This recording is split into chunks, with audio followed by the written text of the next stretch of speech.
Alors, permettez-moi de vous partager quelque chose que Dieu m'a mis à cœur tout à l'heure, ce soir, alors que j'étais en train de me demander, Seigneur, qu'est-ce que je vais dire à ton peuple aujourd'hui? Le Seigneur m'a conduit de vous partager certaines vérités de la vie. Certaines vérités de la vie. Vous allez vous rendre compte d'une chose. Vous allez vous rendre compte d'une chose. Avant que je vous en parle, je vais lire un texte que vous connaissez bien. Je vais le relire encore. Question que nous soyons tous sur le même diapason et je vais le commenter. Marc, chapitre 7. Nous allons commencer par le verset 32 et nous allons lire jusqu'au verset 35. Marc, chapitre 7, verset 32. Nous allons lire jusqu'au verset 35. Je vais vous dire une vérité. Quand je vous ai vu, j'étais là. Quand j'étais en train de vous regarder, vous m'avez fait une joie extraordinaire. Vous savez pourquoi? Parce que la plupart d'entre vous, quand je vous ai connus, vous étiez vraiment des enfants comme ça. Maintenant, c'est des grands. Vraiment, vous êtes devenus des grands et vous servez Dieu. Toujours attachés à l'œuvre de Dieu. Quand je vous ai vu tous là, je me suis dit, waouh, Dieu est bon, hein? Et demain, après-demain, ils seront là. Nous, on sera assis là. C'est eux qui seront en train de prêcher. Il faut rendre grâce à Dieu pour ça. C'est bénissant. Alors, viens s'il te plaît. Je vais le prendre de lui pour que je vous partage le texte que je vais vous dire. Voici ce que dit la Bible. On emmena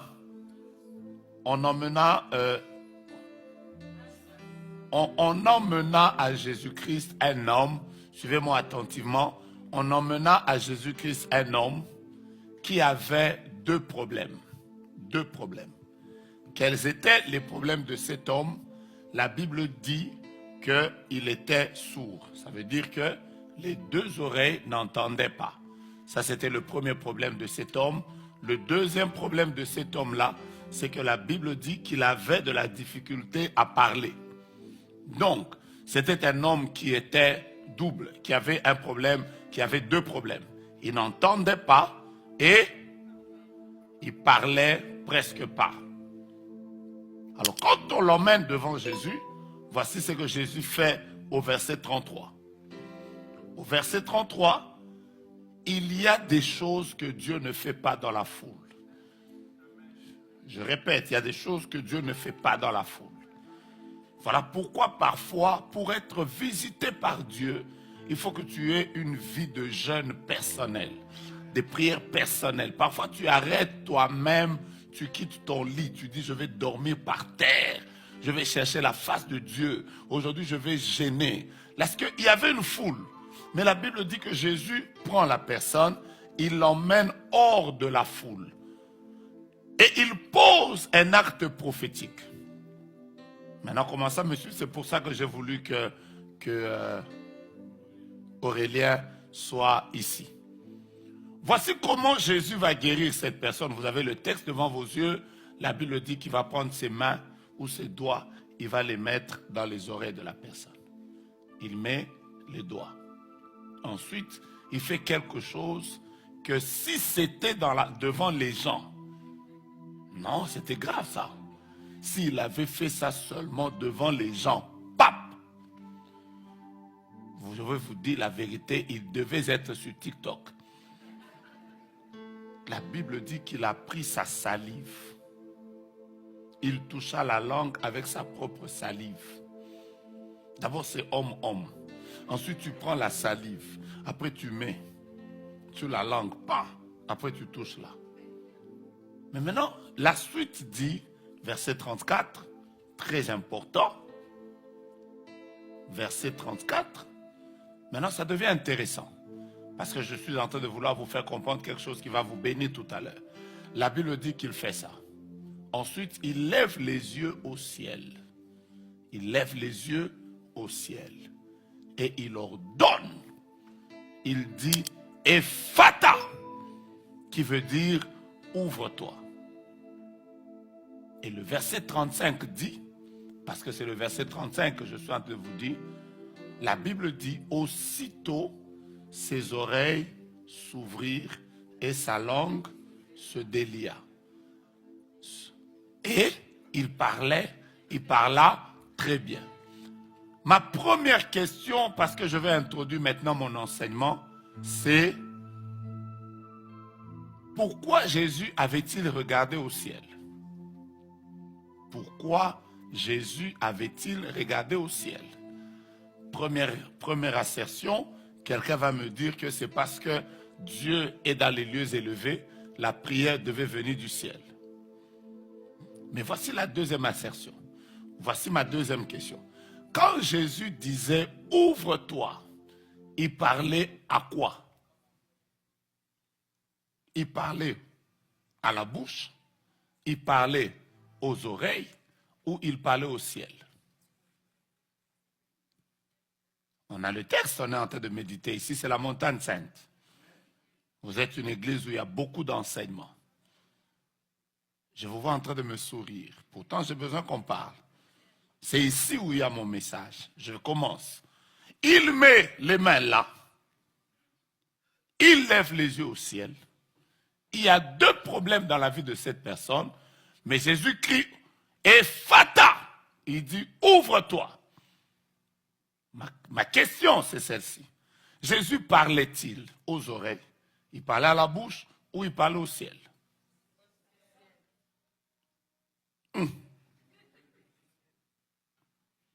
Alors, vous serez d'accord avec moi, parce que je gagne en temps, que Jésus parlait au ciel. S'il parlait aux oreilles et à la bouche, nous sommes en train de parler en français, il allait dire « ouvrez-vous ». Ça passe ou ça casse? Mais Jésus ne dit pas « ouvrez-vous », il dit « ouvre-toi ». Et quand le ciel s'ouvre, vous allez voir que automatiquement, sur la terre, les deux oreilles se sont ouvertes. Et la langue également s'est ouverte. Merci Aurélien. Voici ce que je voudrais vous partager aujourd'hui. Quel est le plus grand secret pour que les portes s'ouvrent sur la terre? Tout le monde a besoin de pouvoir voir les portes s'ouvrir sur la terre. La porte du mariage, la porte du travail, la porte de la bonne santé. Tout le monde. Moi, j'ai des portes que j'aimerais qu'elles s'ouvrent devant moi. Je suis sûr que vous aussi, vivant sur la terre, vous avez besoin que les portes s'ouvrent dans votre vie. Je suis venu vous parler de quelque chose de très important. Comment ouvrir les portes de la terre? Je peux avancer? Vous ne m'avez pas dit un bon amen. Je réponds. Comment ouvrir les portes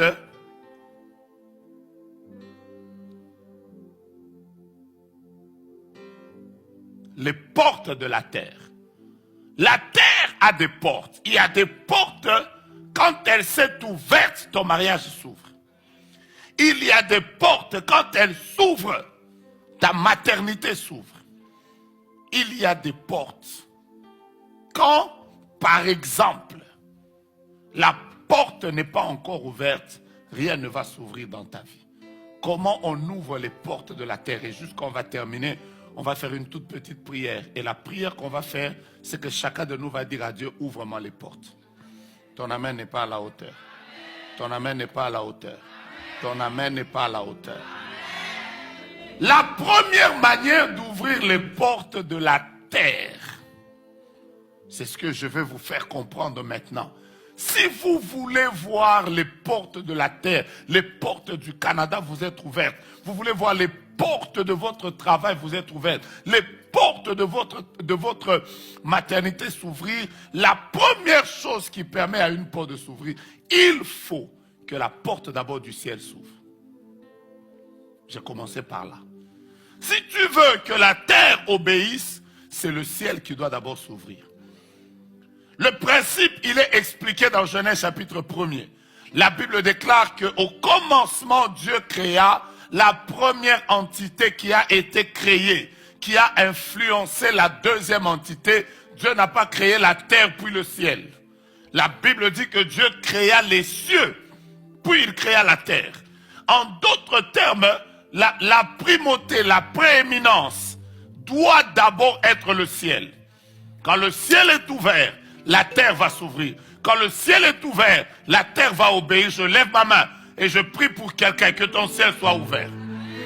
C'est ton amen qui ne me permet pas de te parler. Écoutez-moi bien, la terre ne vous obéira pas si le ciel ne vous a pas obéi. Aucune personne dans la Bible n'a eu à réussir dans sa vie avant que le ciel ne soit ouvert. Je vais vous en donner quelques-uns des exemples, mais j'en prends le premier. Le premier est le plus grand. L'homme qui a marqué l'histoire de la terre entière. Parce qu'avant lui et après lui, l'histoire a été divisée en deux. Aujourd'hui, on parle d'un avant Jésus-Christ et d'un après Jésus-Christ. Il est le seul qui, en 3 ans et demi, il a fait ce qu'aucun homme n'a fait.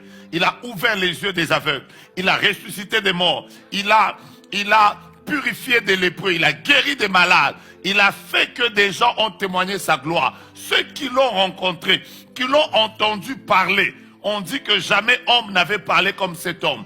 Il a fait des choses que toute la terre entière a acclamées. Je suis en train de parler de celui qu'on appelle le roi des rois, le Seigneur des seigneurs. Je parle du lion de la tribu de Juda. Je parle de Jésus de Nazareth. Est-ce que quelqu'un peut me dire amen? Mais comment Jésus avait-il commencé sur la terre? Vous allez comprendre avec moi que Jésus, avant de commencer son ministère, il est allé rencontrer un homme qui s'appelait Jean-Baptiste. Et quand il a rencontré Jean-Baptiste, Jean-Baptiste l'a plongé dans l'eau. Et quand on l'a plongé dans l'eau, quel est le premier signe évident qui s'est manifesté dans sa vie? La Bible déclare que le ciel s'est ouvert. Bien-aimé dans le Seigneur, pourquoi les tombeaux s'ouvraient devant Jésus? Parce que son ciel était ouvert. Pourquoi les bouches des gens s'ouvraient? Parce que le ciel de Jésus était ouvert. Je veux encore prier le Seigneur que cette année 2025, de février ici jusqu'au mois de décembre, que votre ciel soit ouvert. Que le ciel soit ouvert sur le Canada. Que le ciel soit ouvert sur ta maison. Que le ciel soit ouvert sur ton lieu de travail. Je suis en train de dire à quelqu'un que le ciel soit ouvert sur tes enfants. Est-ce que tu peux m'aider à taper quelqu'un, lui dire que ton ciel reste ouvert? Dans mon esprit, je suis en train de chanter Dieu. Je cherche la gamme. Tu vas te perdre. Hein? Dieu de miracles, que ton ciel soit ouvert sur moi. Dieu de miracles, révèle-toi. Tu as pris ma gamme? Dieu de miracles, que ton ciel reste ouvert sur moi. Dieu de miracles, révèle-toi. Ça devient facile. On y va, come on. Dieu de miracles, que ton ciel reste ouvert. Que ton ciel reste ouvert sur moi. Que de miracles.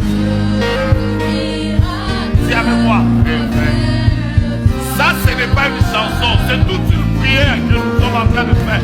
Dieu de miracles, que ton ciel est ouvert. Que ton ciel soit ouvert sur moi. Dieu de miracles, révèle-toi. Nous te le demandons encore.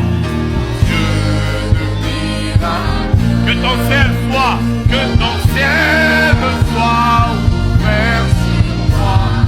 Dieu de miracles, révèle-toi. Hey, hey, hey. Dieu de miracles, que ton ciel reste ouvert sur moi. Dieu de miracles. Est-ce que tu peux le déclarer, que le ciel soit ouvert?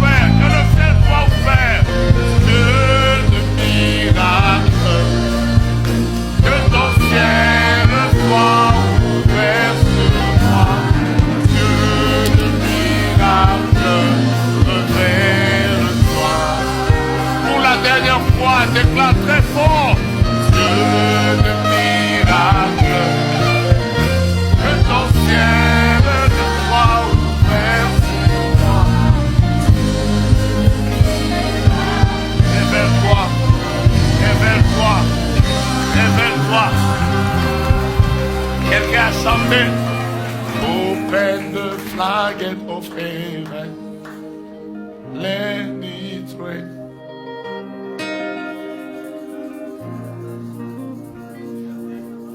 Ouvre les écluses des cieux.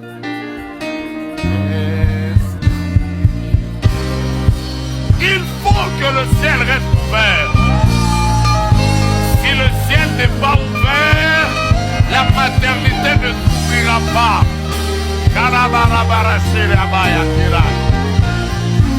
Let it rain. Let it rain. Let it rain.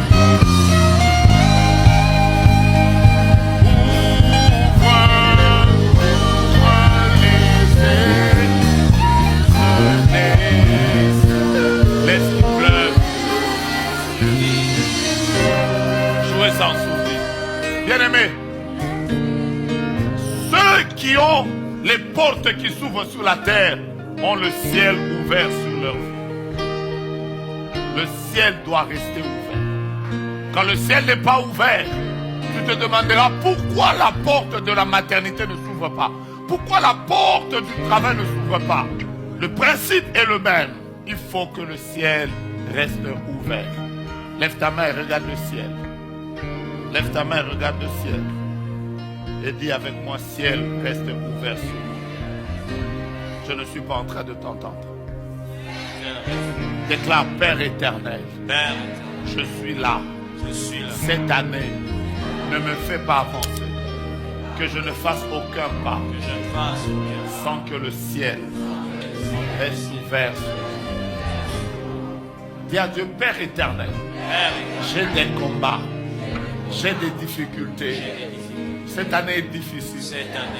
Mais je te demande, avant toute chose, que les écluses des cieux restent ouvertes sur moi, ma maison, ma vie, mon travail, ma santé, mon mariage, mes études, ma maternité, mes projets, sur tout ce que je ferai, que le ciel reste ouvert sur moi.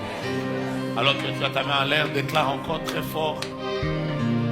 Dieu de miracle, que ton ciel soit ouvert sur moi.